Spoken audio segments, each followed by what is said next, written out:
ఇవన్నీ పక్కన పెట్టండి. సరే మొత్తం బీసీ రిజర్వేషన్‌లో కులగణన ఈ ఎంటైర్ ఎపిసోడ్‌లో మీ వైపు ఒక పాజిటివ్ పాయింట్ వచ్చిందండి. అంటే ముఖ్యమంత్రిని మార్చి డైరెక్ట్ బీసీ ముఖ్యమంత్రికి ఇవ్వచ్చు కదా! పొన్నం ప్రభాకర్‌ని సీఎం చేయొచ్చు కదా! అని ఒక ప్రపోజల్ వచ్చింది. మిమ్మల్ని ఎలిజిబుల్‌గా మీరు ఊహించుకుంటున్నారా లేదా?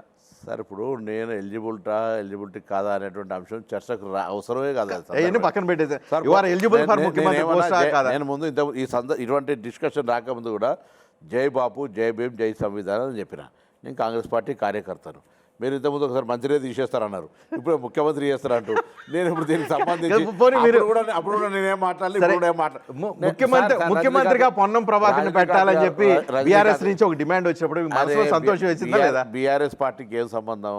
నా పార్టీ అంతర్గతము. పోనీ నా పార్టీ మిమ్మల్ని ముఖ్యమంత్రికి రేసులో బీసీలలో పొన్నం ప్రభాకర్ ఉన్నారంటే మీకు ఆనందం వేసిందా లేదా? సార్ నేను ఒక మాట ఇప్పుడు నేను కార్యకర్తను, ఓడిపోయిన నాడు కూడా బాధపడలేదు, గెలిచిన నాడు సంతోషం. ఇది మానవ సహజం ఉండేటువంటి అంశాలు తప్ప దానికి సంబంధించి నేను పార్టీ ఆనందం అని చెప్పుకోవడానికి కూడా అర్హత లేదా? ఆనందం చెప్పుకోవడం అవకాశం లేదా? హక్కు లేదా బీసీలకి?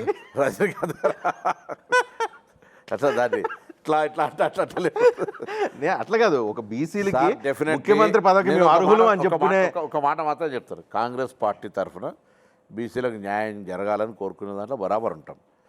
తప్పకుండా నాయకత్వం అనేటువంటిది అర్హత వీళ్ళకున్నది, వాళ్ళకున్నది, వీళ్ళకున్నది అనే అంశం చర్చకే రాదు. కానీ